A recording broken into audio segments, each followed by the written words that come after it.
So I'm excited because number one, I just had some great food, but number two, the people on the stage, I've had the pleasure of knowing Josh for the last 3.5 years since I was 15. We used to go back and just in the DMs talking, and to see Josh's growth and Daniel's and Shane's together, it's been super cool from my perspective, and I'm excited for them to share what they're doing because in my eyes, when it comes down to marketing and getting attention, these are some of the best guys I've ever seen do that, and they're gonna be breaking that down today, giving you the tactical, not only marketing strategies, but sales strategies they've used to build huge sales organizations, and then overall just give you the details about how they've been able to build their personal brands and establish themselves online in such an intriguing way that I found very, very helpful to me throughout my journey. So first off, I wanna give one more round of applause because give it up for John Malat. He is the best introducer in the world.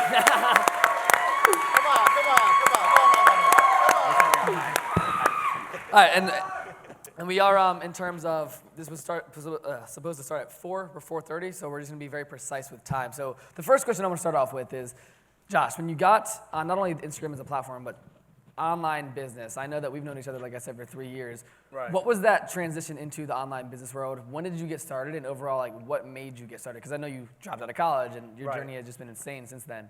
So just in general? Yep. You guys can hear me, right? Cool. So I actually got started, I guess, in retail arbitrage when I was a lot younger. I started flipping things when I was like 7 years old. I would buy from these Chinese websites. I would sell them to kids at my school. And I continued to do that actually all throughout high school, middle school. Even bought my first car cash for like $15,000 when I was 15 years old. And I actually had that idea because back then I actually hated it. But my father would never actually buy me anything that I wanted, that all my friends had. So for example, I want these shoes, and he's like, well, your shoes fucking fit your feet already. I'm like, well, they got holes in them. He's like, well, you still wear them. So he told me I have to buy with my own money. And so I was like, how the fuck am I 7 years old? I'm gonna get my own money to buy these shoes. And long story short, he gave me like fucking $40 or $50 loan or something like that. And I went and I bought a bunch of beanies. It was like wintertime, and I'd sell them to the kids at my school. I'd convince the parents to buy them. I'd convince them not to spend money on lunch so they could save up and buy the beanies. And until I had enough money to pay back my dad's loan, like $40, and then buy my pair of shoes. I think I kept the shoes for probably 7 years or something like that until they were ripped up, didn't even work anymore. So long story short, continued to do that all the way through high school. Got involved actually building a personal brand through fitness on Instagram. Probably 3 or 4 months before my senior year ended. And it was super funny because I remember I would buy shout outs and stuff like that from bigger pages. And I was a personal trainer. So when I was in high school, I was a personal trainer at my gym.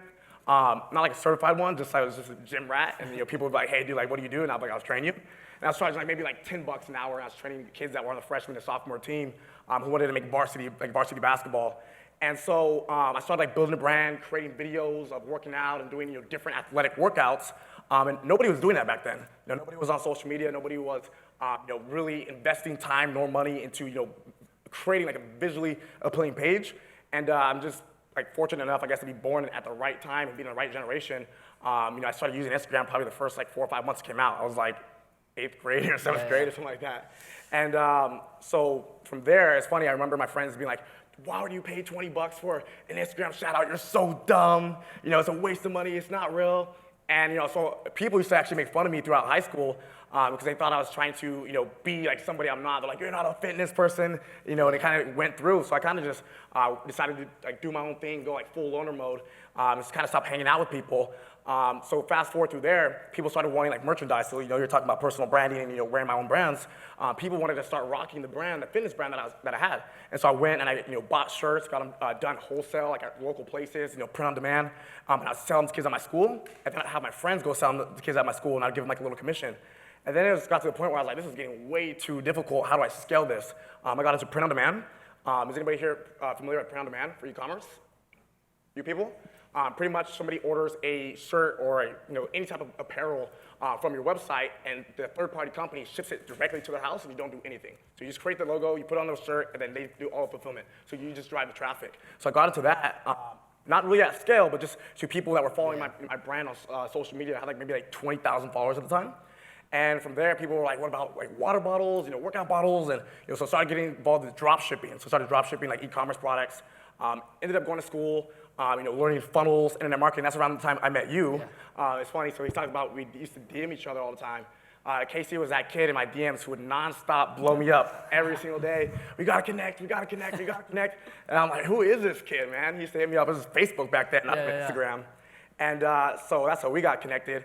But yeah, so from there, pretty much, went to college, got involved with affiliate marketing and softwares and using those to generate leads for my e-commerce business. About 4 months in, I had my first like $30,000 a month, and I was just like, I'm out. Dropped out, created some partnerships, and the rest is history. I want to touch on that. $30,000 a month? 18. So I want to touch I on hate something. these guys sometimes. Because, like you said, the dynamic duo, it's like when I met Daniel, and when you see Daniel speak here in a second, like his energy when he brings it to the table is insane. And we spoke at an event recently in New York. But I want you to talk to people and talk about something that I've seen you guys do very well, and that is when it comes to partnerships. You know, when you guys met, they told me a story where it's like they partnered up, they created this sales organization and did $1 million in sales within like the first 40 days or less. Right. I don't know the exact day. 9 days, yeah. 9 days. Yeah. But you guys just are like very. And then we spent. You have synergy, right? On shoes. But what would you say makes a partnership Yeah. last, but make it actually something great for both ends? Because I think a lot of people in here, maybe like Drama said, they're looking for a business partner, or maybe today they'll find their business partner. How have you guys been able to partner up and make things happen so quickly and actually maintain on the same page? Yeah, cool.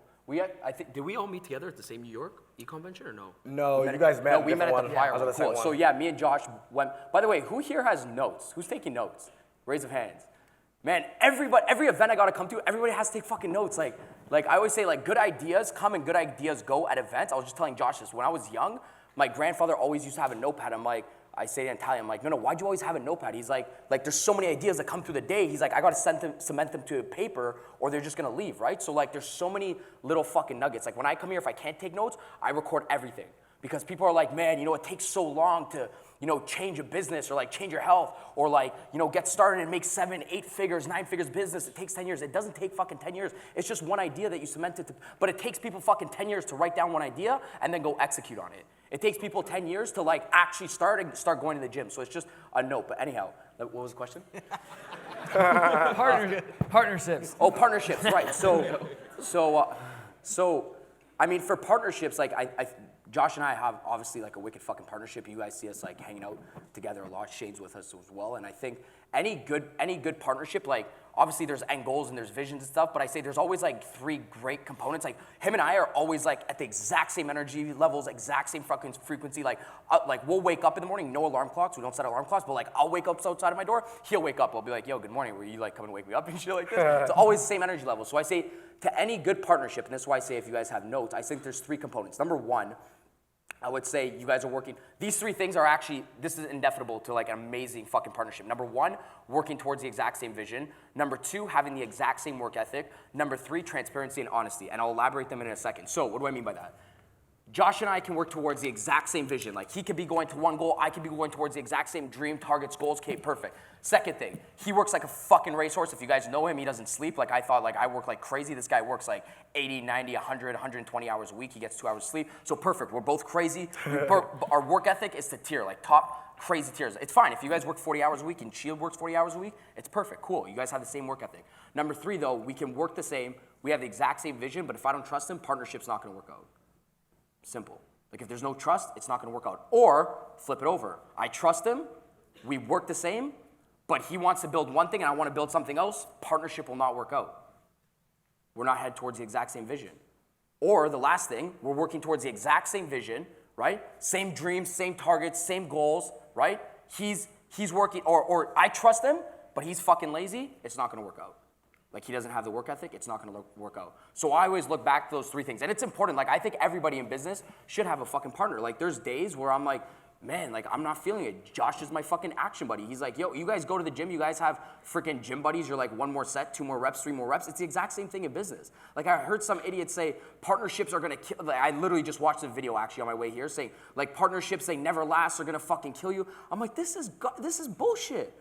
I'm like, there's so many things that I bring to the table and Josh brings to the table. Together, we fucking crush it. Like we made more in a week than we used to make in a fucking month sometimes, just through like putting his marketing and my sales together, and that's it. Yeah. So. What do you say about? Because it's funny when I met John Malott, he always said, great partnerships come in lengths of time, right? So he's had a partnership longer than I've been alive with our other partner, Josh Denny. So I'm like, I get it. But what would you say about that, John? Because I know your perspective on that. That's always been something that has been instilled for me since the day we met. Yeah, and we've been talking about this. The theme of this event has really been about us coming together. And And where I'm weak, which is in just about every area, I've partnered with people that were strong. And so together, we look great, we look powerful, but my weaknesses were very clear, and I'm more aware of them than anybody else. Of course, the critics are always pointing them out, and you get sick of hearing the stuff. But it was partnering with good people, like you said. You get someone that will not sleep. I got to get my sleep. Like if I don't get my 7-8 hours in, I'm not doing so well. So you get someone like Josh on your team. It's like, bro, he's working while I'm sleeping. So it's another way of getting leverage in your life. So not just where you're weak, getting strength. But now you get leverage when you're not feeling like doing it, because there's days you wake up, it's like, man, I'm in a bad mood. I shouldn't talk to a customer. I can't even talk to my girl right now. So this way I have somebody with me that's on the same page. I don't have to worry about, is he going to go and mess up the whole deal while I'm taking a break today? So the partnerships are critical. It's a simple component, and if you don't have money, guess what? Partner with someone that does have money. If you don't have a car, partner with someone that does have a car. And that's what I was doing in the beginning. Is anywhere I was lacking, I looked for someone that had what I didn't have, and that made it amazing, and we built massive companies around it. So I want to ask something, and this is shout out to Michael from Fit T. He told me to ask this, and it's you guys have built, scaled businesses millions of dollars fast. You said 9 days. If someone has $10,000 today and they're going to start a business and they need to do the marketing, the branding, social media, whatever it is, if you're starting a business today, what's the first thing you would do to give someone value, and how would you start obtaining customers online? Easiest thing, just give it to me, and I'll spend it quickly. Seriously. So the question was. What type of business? Online, offline? Yeah, Where do you see the opportunities are nowadays? So there's quite a few. It kind of depends where you want to go. A lot of people, they see when it comes to making money online, they see it, I can make money over here, or I can make a bunch of money over here. And they kind of just jump around, like whatever seems to have the most money. I think it's important to know your personality type, know how you operate, know how you function. Are you introvert? Are you extrovert? Do you like this? Stay up like me, or need to get your sleep? Those are all super important characteristics to know what business is the right thing. You shouldn't just do the right business because somebody else is doing the business. I think that's one of the common problems I see today. Is a lot of people, they just they don't even have their own goals. They just have somebody else's goals. Like I did a mastermind before, and I'm like, yo, who here wants to make 6 figures? Everybody raises their hand. What about 7 figures? Everybody raises their hand. 8 figures, hands stay up. And I was like, man, that's fucking crazy. I was like, all of you guys want to be fucking billionaires, but I don't even want to fucking be a billionaire. And you know what I mean? And I work harder than all of you guys. And I put in more hours, and I build more relationships, and I invest more money than everybody. But yeah, I don't even want to be a billionaire. So the thought of being a billionaire sounds cool, but is that really your actual goal? Is that actually what you're working towards, or does it just sound good so you want to do it? So I think it's important to once realize if nothing else exists, if nothing else mattered, what do you want? What business, what lifestyle, what freedom? What are your core values? What do you actually want? Is it time freedom? Is it do you like building things? For me, I like seeing thoughts in my head come to real life, come into fruition. And then once you know that, then you can kind of move forward in a different way. So for example, if you want to travel the world and work over here for 3 months and work over here for 3 months, and that's what you want your business to do, then maybe you should be building a e-commerce store.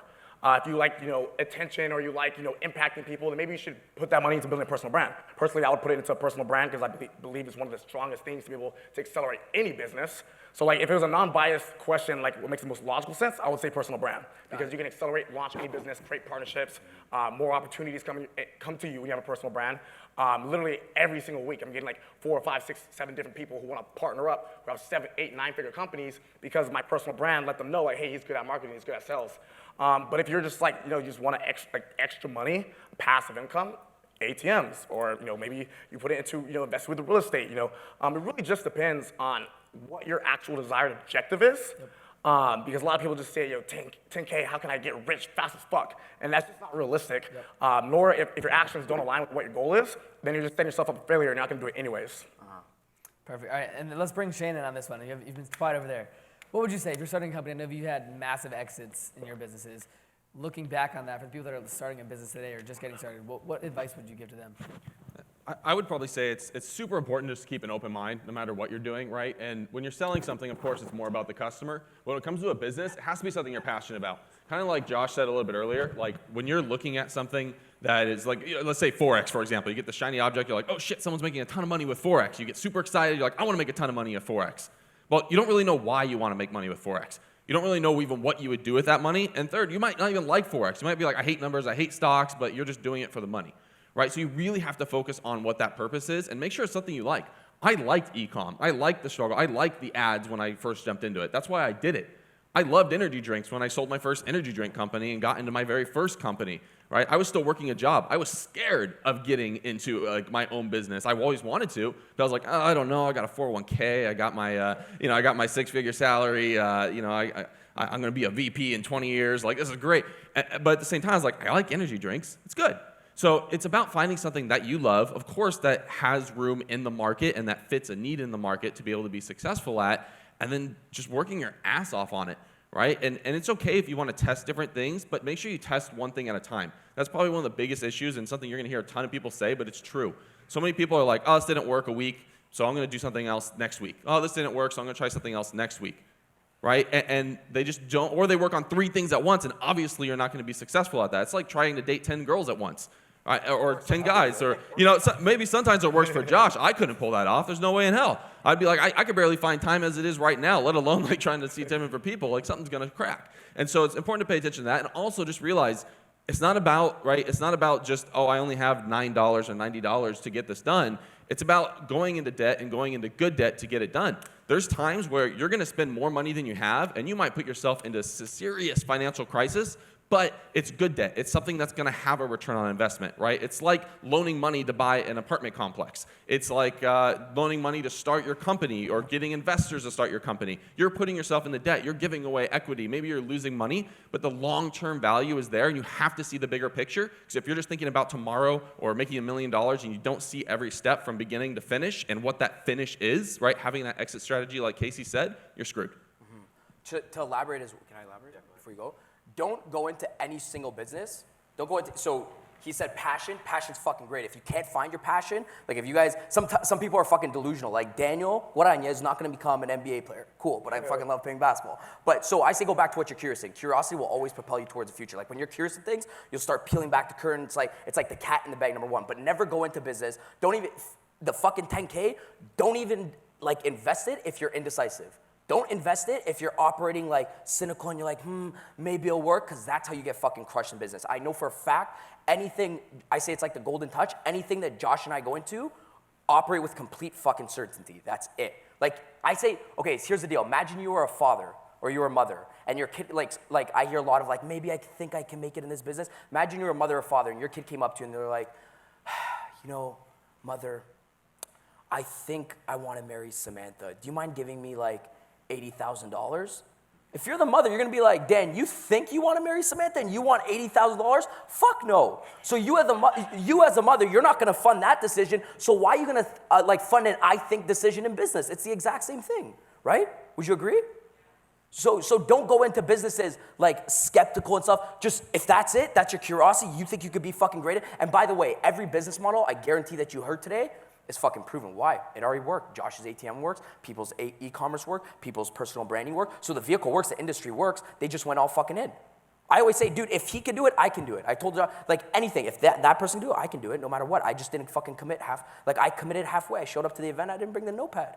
I said on a story, I'm like, dude, just fucking go, whatever it is, just sink till you die. Don't kiss the girl on the neck and you don't finish up the job. Just keep fucking going. Like, keep going, bro. All right, go ahead. All right, on that note, that's a mic dropper right there.